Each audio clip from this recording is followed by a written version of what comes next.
पति, पत्नी और वो, एक शिक्षाप्रद कहानी। ऑफिस से लौटकर मुदित रोज की तरह सोफे में धंसा चुपचाप बैठा था। तृप्ति पानी लेकर आई और उसे इस तरह बैठा देखकर बगल में बैठते हुए सौम्यता से बोली, मुदित, क्या बात है? कुछ दिनों से परेशान दिख रहे हैं आप। पूछती हूँ पर टाल देते हैं। प्लीज़ बताइए, शायद मैं कुछ मदद कर सकूं।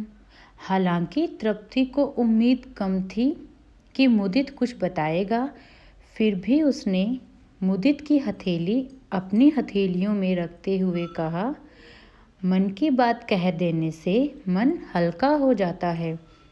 इस बार मुदित ने तृप्ति की ओर देखा, गहरी सांस ली और हल्के से बोला, तुम कहती हो कि तुम मेरी खुशी के लिए कुछ भी कर सकती हो। आंखों में प्रश्न के भाव लिए मुदित तृप्ति के चेहरे पर नजरें गड़ाए बैठा था। बात पूरी होने तक तृप्ति मुदित का हाथ छोड़ चुकी थी। उसकी आंखें डबडबा रही थी और रक्तचाप यानी कि ब्लड प्रेशर गिरने की वजह से उसका शरीर कांप रहा था। वो उठी और अपने कमरे में बंद हो गई। ये क्या हुआ? आखिर क्यों? इतना प्रेम और समर्पण, फिर भी ऐसी नियति। ये वही मुदित है जो उसके जॉब करने की बात पर बोला था कि तुम्हें मर्दों के साथ रहने का ज़्यादा शौक है क्या? और उच्च शिक्षित तृप्ति ने अपनी महत्वाकांक्षाओं को तिलांजलि देकर घर को और मुदित के जीवन को संवारने में खुद को खुशी खुशी व्यस्त कर लिया। और आज तृप्ति की आंखें रो रो कर सूज गई थी कि कर्तव्य विमूढ़ तृप्ति का दिमाग शून्य हो चुका था। तृप्ति ने ब्लेड उठाया और कलाई पर रखा ही था कि उसे नन्हे सोमू का ख्याल आ गया, जो वहीं पास में गहरी नींद में सो रहा था। एक पल में हादसा होते होते बच गया। तृप्ति ने अगले ही पल दरवाज़ा खोला। उसके हाथ में एक सूटकेस था। मुदित चुपचाप खड़ा था।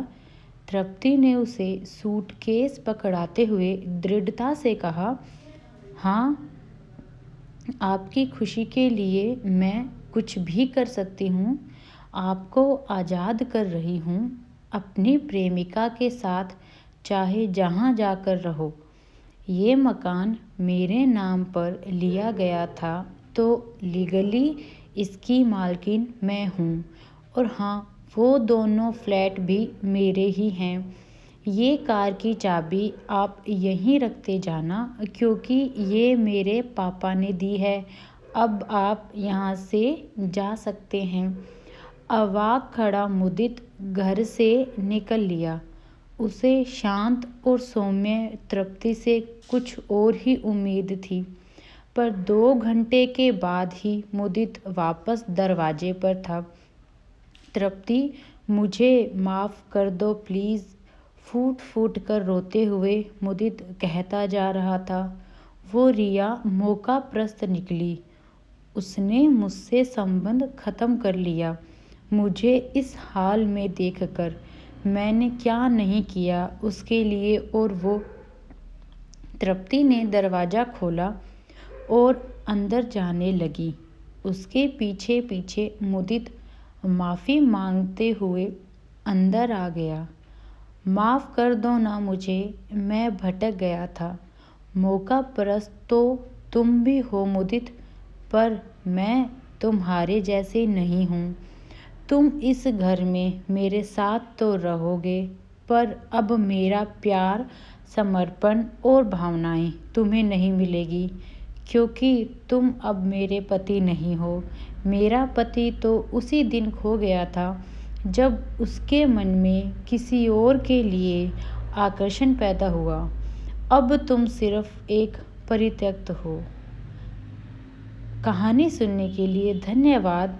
प्लीज़ कमेंट सेक्शन में अपने विचार ज़रूर दें कि आपको कहानी कैसी लगी और इसी तरह की और कहानियाँ सुनने के लिए चैनल को सब्सक्राइब करें।